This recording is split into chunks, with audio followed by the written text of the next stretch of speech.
Os marxistas do século XIX estabeleceram a ideia de que a consciência dos homens era determinada pelas suas condições materiais. Isto é, tudo o que pensávamos vinha do mundo, não de algum outro lugar que estivesse fora do mundo, como o invisível ou espiritual, mas deste mundo. Isso queria dizer que se nascêssemos pobres, nossa consciência seria de uma pessoa pobre, se ricos, de uma pessoa rica. Esse determinismo estava na origem do conceito de classe, que Marx, aliás, nunca procurou definir. Mesmo porque aqueles que observam a vida com cuidado percebem que, mesmo numa sociedade de castas, existem sempre disfunções e dissidências que desafiam as condições supostamente dadas pela vida. Mas essa crença também significava que, à maneira iluminista, acreditavam os marxistas que, se educassem as pessoas numa determinada direção, elas se tornariam assim, tal como foram educadas. Donde o poder extraordinário dado ao sistema educacional pelos marxistas. Não se acreditava em nada que fosse determinante para além das condições objetivas da vida. A subjetividade era secundária. Assim, afirmou Lenin que o materialismo põe o ser em primeiro lugar e o pensar em segundo. De maneira nenhuma se acreditava, portanto, que as personalidades particulares eram capazes de determinar algo, ou que algo que estivesse fora do visível poderia ser relevante para explicar o ser. Assim, a ditadura de afirmação do visível, do aparente, e a absoluta intolerância para o particular, o singular e o subjetivo caracterizavam a visão do regime sobre a sociedade. Ao longo dos anos 20, 30, 40 e 50 do século passado, milhões de pessoas foram mortas na União Soviética. Não apenas pela guerra civil, pelos processos de transformação econômica forçados pela Segunda Guerra Mundial, mas também por expressar conteúdos de pensamento divergentes, por basear suas consciências em ideias próprias e tomar decisões a partir delas, porque isso desafiava a determinação absoluta do social. O meio artístico e intelectual foi duramente atingido, mas pessoas comuns também, todos que expressassem ideias tidas como particulares, próprias, autênticas. O pensar é secundário, queria dizer que o aparente era soberano e se deveria derivar o pensar da imagem. Assim, a criatividade, o pensamento aleatório, o livre pensar foram considerados mais que inimigos, mas dissonâncias. Portanto, tendo sido superada a fase de simplesmente matar, a partir dos anos 60 do século passado, os dissidentes começaram a ser enviados para hospitais psiquiátricos. Depois da morte de Stalin, em 1953, ocorreu, na União Soviética, um ligeiro movimento de abertura política.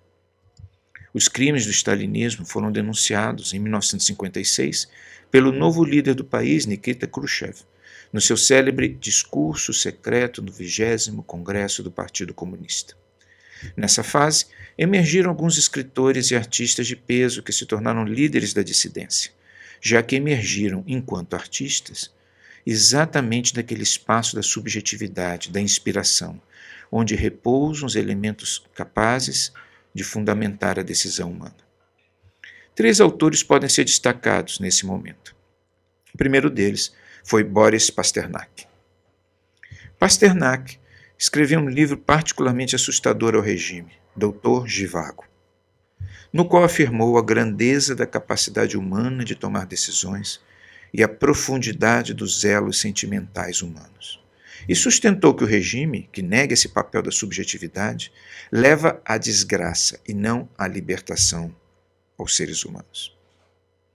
O segundo foi Alexander Solzhenitsyn. Solzhenitsyn, naquele momento, notabilizou-se pelo seu livro Um Dia na Vida de Ivan Denisovich, um relato doloroso das prisões políticas do regime stalinista. Ali, também aponta que o ato que tornava Denisovich humano era sua capacidade de decidir, sua subjetividade. O terceiro foi Lídia Chukovskaya. Chukovskaya escreveu um livro notável, Sofia Petrovna, o impressionante relato do período dos expurgos nos anos 30. Em 1964, com a queda de Nikita Khrushchev, o regime retornou ao seu perfil ideológico violento. Em 1968, quando estava claro que a opressão corriqueira estava novamente em curso, Chukhovskaya escreveu uma corajosa carta ao periódico Izvestia, onde fazia uma crítica crucial aos pressupostos objetivistas do marxismo instalado. As palavras são perseguidas. Eu diria que precisamos tanto delas quanto precisamos de pão, e por causa da sua verdade que penetra, precisamos mais delas do que do pão. Numa resposta a Lenin, portanto, e a todo o regime, Chukhovskaya afirmava que o pensamento é essencial, que a subjetividade é a chave da vida, da existência. E nela reside o que torna o humano, humano. Em todos esses autores, o ser humano, mesmo colocado numa situação de extrema miséria e no limiar da sua condição de humano, era somente no seu interior, na sua alma, naquilo que não pode ser alcançado pelo mundo, que ele encontrava a sua humanidade. A União Soviética, na sua insistência cega em suprimir o pensamento, o subjetivo, comprovou o imenso poder do espírito. O desaparecimento melancólico do regime em 1991-1993 comprovou o erro das assertivas fundadoras daquele sistema. Nada pode destruir a essência humana, aquela que não depende das coisas do mundo e que torna o ser um ser.